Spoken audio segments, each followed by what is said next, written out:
नमस्कार, मैं हूँ श्री। आप मुझे सुन रहे हैं YouTube channel spiritual life with Shri में। Welcome back to our channel spiritual life with Shri.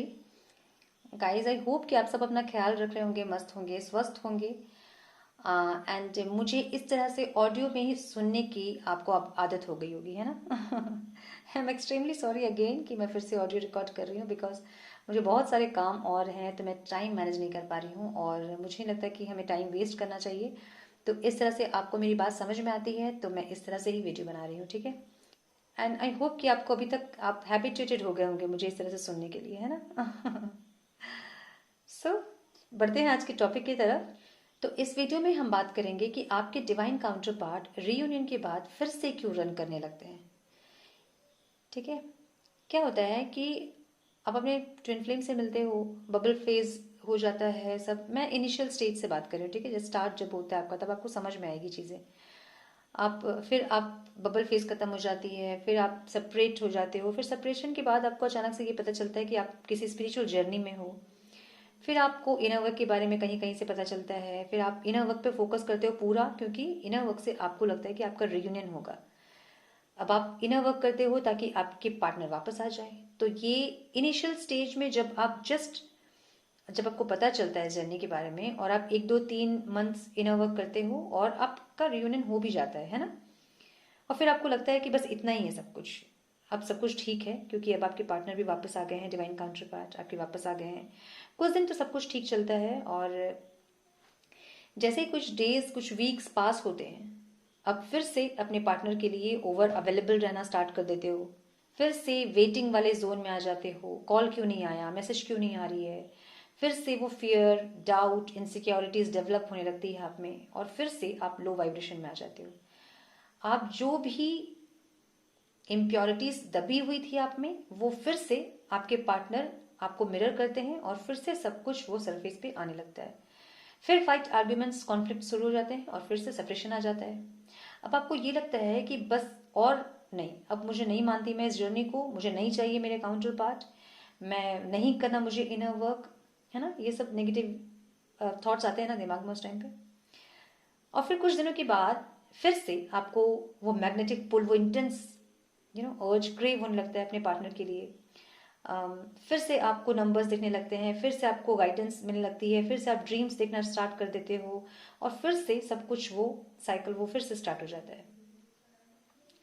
फिर अपने डिवाइन काउंटर पार्ट को पाना चाहते हो आप, फिर उनका साथ चाहते हो आप। तो क्या है ये सब और क्यों है ये साइकिल, क्यों ये साइकिल बार बार रिपीट होती है, जिन्हें हम ऑन एंड ऑफ स्टेज कहते हैं या सिचुएशन कहते हैं, ठीक है।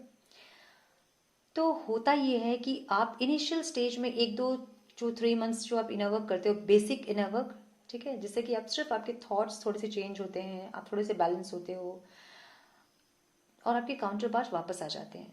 तो पहले तो अपना इनर वर्क करना आप बंद कर देते हो जैसे ही आपके काउंटर पार्ट वापस आते हैं। आपको लगता है कि बस इतना ही है और हो गया, सारी इम्प्योरिटीज जो है वो क्लियर हो गई है और आप एकदम प्योर सोल हो गए हो, है ना। और सेकेंड थिंग ये, जब वो वापस आते हैं तो इतनी इंटेंसिटी होती है इस रिलेशन में, इस कनेक्शन में, कि आपका ध्यान ही इनर वर्क पे नहीं जाता है ना। और जो लोग करना भी चाहते हैं वो कर नहीं पाते हैं, क्योंकि इंटेंसिटी इतनी हाई होती है ट्विन फ्लेम्स की। इसलिए जब तक पूरी हीलिंग आपकी नहीं हो जाती है, डिवाइन आपको सेपरेट करके रखते हैं अपने काउंटर पार्ट से, आपके काउंटर पार्ट से, ठीक है। अब फिर से जब सेपरेशन होता है, फिर से आप बहुत इनर वर्क करते हो और फिर से आप पीस में, अनकंडीशनल लव में आ जाते हो। आपको ऐसा लगता है कि आप पूरी तरह से हील हो गए हो, आप अनकंडीशनल लव में हो, आप पीस में हो, आप पॉजिटिव हो, अब आप रेडी हो फिर से रियूनियन के लिए, है ना। फिर भी जब आपका रियूनियन नहीं होता है तो आप प्रे करते हो, रोते हो, डिवाइन से कंप्लेन करते हो, जबकि डिवाइन को पता है कि आपकी हीलिंग नहीं हुई अच्छे से। आपके काउंटर पार्ट आएंगे, फिर से आपको हर्ट करेंगे, लेकिन आप रो रो कर डिवाइन को भी परेशान कर देते हो। अच्छा, इसे एक एग्जाम्पल से समझे आप। आपने मेकअप किया, ठीक है, विदाउट मिरर। आपके पास मिरर नहीं है और आपने आईलाइनर लगा लिया, आपने लिपस्टिक लगा ली, आपने मस्कारा लगा लिया, ठीक है। आप सब कुछ मेकअप करके अपना एकदम विदाउट मिरर आप कर रहे हो, आपके पास मिरर नहीं है, आप बस अपना मेकअप करते जा रहे हो, ठीक है। और आपको लग रहा है कि आप बहुत सुंदर दिख रहे हो। आपको लग रहा है आपका मेकअप कंप्लीट हो गया है, आप बहुत सुंदर दिख रहे हो, परफेक्ट दिख रहे हो, ठीक है, और आप रेडी हो बिल्कुल। ये सिर्फ एक एग्जाम्पल है ताकि आप इजीली रिलेट कर पाओ मेरी बात से जो मैं कहना चाह रही हूँ, ठीक है। यहाँ पे मेकअप का कोई लेना देना नहीं है, इसलिए इसे सिर्फ समझाने के लिए मैं कह रही हूँ आपको।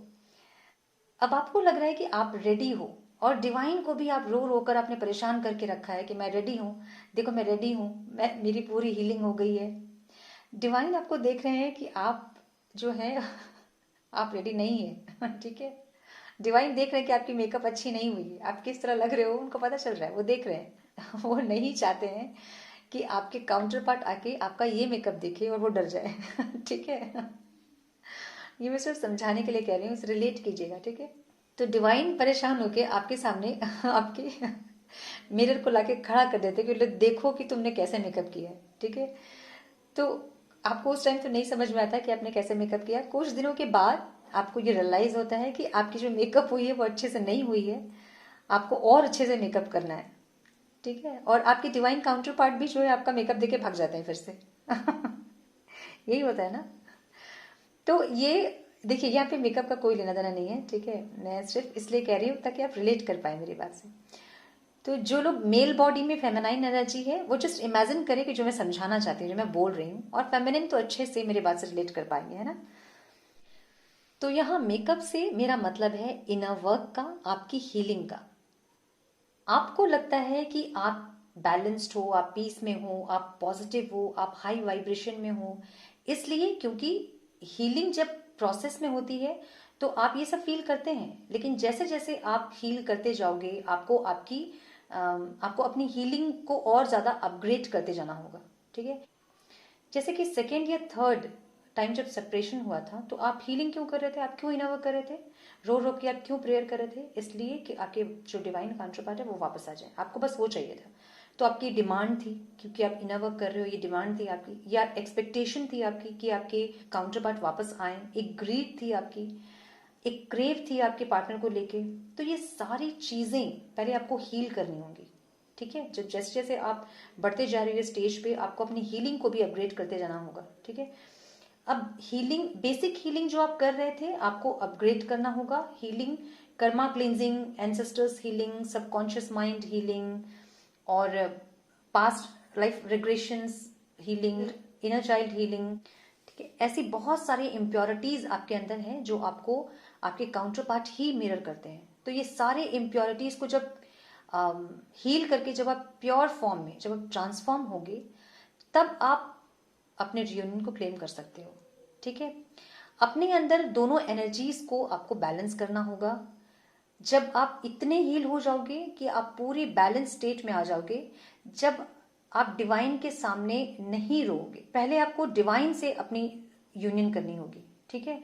आपको एक्सेप्टेंस में आना होगा, एक्सपेक्टेशन आपको छोड़नी होगी अपनी, ठीक है। आपके काउंटर पार्ट के लिए आप कर रहे हो ये सब, आप इस रिलेशन के लिए, आप इस कनेक्शन के लिए ये सब कर रहे हो, ये सब आपको सब सब हील करना होगा आपको। मैं हीलिंग इसलिए कर रही हूँ ताकि मेरा डिवाइन काउंटर पार्ट वापस आए, नहीं, आपको ये सारी चीजों को हील करना होगा। जब आप इतने ज्यादा हील हो जाओगे, एक अनकंडीशनल लव वाली स्टेज पे आप आ जाओगे, जब आपके काउंटर पार्ट कुछ भी करे, वो आपको मैसेज नहीं करे, वो किसी और के साथ अफेयर में रहे, वो किसी और के साथ शादी करें, वो किसी और के साथ मूव ऑन करें, उनका कोई भी एक्शन आपको ट्रिगर ना करे, तब आप समझ जाना कि आपकी जो इम्प्योरिटीज है वो हील हो गई है। क्योंकि आपको जलस नहीं हो रही है, आपको फियर नहीं है, आपको डाउट नहीं हो रहा है, आपको कुछ नहीं हो रहा है, तब आपको समझ में आएगा कि हाँ, अब मैं अब हील हो रही है मेरी, अब अंदर से हीलिंग हो रही है मेरी, ठीक है।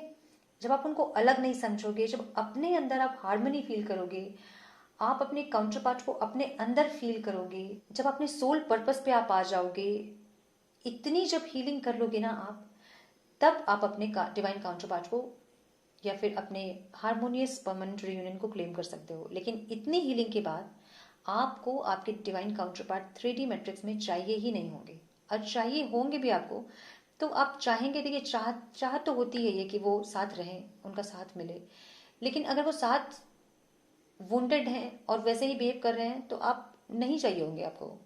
अगर वो आपके साथ सही से बिहेव करें, अच्छे से बिहेव करें, इस जर्नी को समझे, इस कनेक्शन को समझे, आपको समझे, और अपने सोल पर्पस पे रहे, तो डेफिनेटली आप लोग हारमोनियस रियूनियन में इसके बाद रह सकते हो, ठीक है। और आपको क्लेम करने की जरूरत नहीं पड़ेगी। जब आप इतने हील हो जाओगे तो डिवाइन खुद उनको उनकी भी हीलिंग करवा के आपके लाइफ में वापस उनको भेजेंगे। तब आप हार्मोनियस परमानेंट रियूनियन में रहोगे। ठीक है, फिर यहां से शुरू होगी आप दोनों की डिवाइन प्योर लव। जब इतना हील हो जाओगे आप, तो डेफिनेटली आपके डिवाइन काउंटर पार्ट भी हील हो जाएंगे और आप डाउट नहीं करोगे, वो भी आप पे डाउट नहीं करेंगे, एक्सेप्टेंस में रहोगे। जैसे सिचुएशन है आप एज इट इज उसको वैसे एक्सेप्ट करोगे आप। सिर्फ दोनों के बीच प्योर लव होगा उस टाइम, अनकंडीशनल लव होगा आपके अंदर भी और उनके अंदर भी। क्योंकि जैसे जैसे आप हील हो रहे हैं तो आपके काउंटर पार्ट है वो आपका ही हिस्सा है वो, तो वो भी ऑटोमेटिकली हील होते जाते हैं। और आप अगर हील नहीं हो रहे हैं और आपको लग रहा है कि आप हील हो रहे हो, तो डिवाइन बीच बीच में उनको आपको मिरर दिखाने के लिए बीच बीच में उनको लेके आते हैं और फिर आपको अलग कर देते हैं, ये समझाने के लिए कि देखो अभी भी तुम में इम्प्योरिटीज है। तो ऑन एंड ऑफ का मेन रीजन जो है वो ये है कि आप हीलिंग करते हैं और आपको ये लगता है कि आप रियूनियन के लिए रेडी हैं, इसलिए डिवाइन आपके लाइफ में आपके काउंटर पार्ट को भेजते हैं ताकि आप ये चेक कर पाएं कि अभी भी आपको हीलिंग की जरूरत है। आपके डिवाइन काउंटर पार्ट को डिवाइन आपसे अलग करके रखते हैं ताकि आपकी हीलिंग हो सके, आप अपनी हीलिंग अच्छे से कर पाए। ये बात आपको आपके डिवाइन काउंटर पार्ट ने भी बताया होगा जब आपका रियूनियन हुआ होगा, कि बहुत बार उन्होंने कोशिश की बट वो मैसेज नहीं कर पाए, कॉल नहीं कर पाए। अचानक एक दिन पता नहीं क्या हुआ कि वो आपको मैसेज या कॉल कर दिए, है ना। तो इतने दिन वो क्यों नहीं कर पाए? क्योंकि डिवाइन आपको सेपरेट करके रखते हैं, उनको अलग करके रखते हैं, उनको कंफ्यूज करके रखते हैं ताकि वो आपसे दूर रहें और आपकी हीलिंग अच्छे से हो पाए। अगर आप दोनों को दूर नहीं रखा जाए तो आप जानते हो इस कनेक्शन की इंटेंसिटी क्या है, वो मुझे बताने की जरूरत तो नहीं पड़ेगी आपको, है ना, आप जानते ही हो अच्छे से। तो जब आप अपने अंदर हार्मनी फील करोगे, जब आप पीस में रहोगे, जब आप ये एक्सपेक्ट नहीं करोगे कि आपके काउंटर पार्ट आएंगे आपके हीलिंग से, क्योंकि आप उन्हें अपने अंदर ही फील करोगे, उन्हें अपने अंदर अपना एक हिस्सा मानोगे जो कि वो है, तब आपका हार्मोनियस परमानेंट रियूनियन होता है। ठीक है, तो अच्छा, तो अब बहुत लोग इसे इंटेंशनली फील करने की कोशिश करेंगे कि हम हार्मनी में हैं, हम अनकंडीशनल लव फील कर रहे हैं, तो इससे नहीं होगा, मैं बता दूं आपको। ठीक है तो ये इंटेंशनली फील ना करें, आपको अंदर से ये सारी फीलिंग आएगी, तब आप ये समझ जाना कि आपकी हीलिंग जो है वो ऑलमोस्ट कंप्लीट हो गई है। और पहले तो डिवाइन से आपका यूनियन आप करो, डिवाइन पे ट्रस्ट करो, यूनिवर्स पे ट्रस्ट करो, इस जर्नी पे ट्रस्ट करो, और इस एक इस स्टेज पे आ पाओ, इस स्टेज पे आ पाओ कि आप ये सारी चीज़ें आप फील कर पाओ। आप देखो कि आपकी लाइफ कैसे चेंज होगी। ये ट्विन फ्लेम जर्नी को समझने के लिए आपको बहुत ज़्यादा रिसर्च कीजिए, आप चीज़ों को और जानिए और समझिए, क्या है नेक्स्ट, क्या आपको देखने मिलेगा नेक्स्ट, क्या आपको और करना है आगे, अपने सोल पर्पस पे आइए, उसके बाद जाके आपकी हार्मोनियस परमानेंट रियूनियन होती है। ठीक है, सो आई होप कि आप सबको कुछ गाइडेंस मिली हो, ऑन एंड ऑफ क्यों होता है, और ये समझ आया हो कि कैसे आप इस स्टेज को पार कर सकते हो, इस सिचुएशन को पार कर सकते हो इजीली। ठीक है, तो मिलती हूँ आपसे अगले वीडियो में। अपना ध्यान रखें, खुश रहें, मस्त रहें, व्यस्त रहें, स्वस्थ रहें, अपना और अपनों का ख्याल जरूर रखें। God bless you all.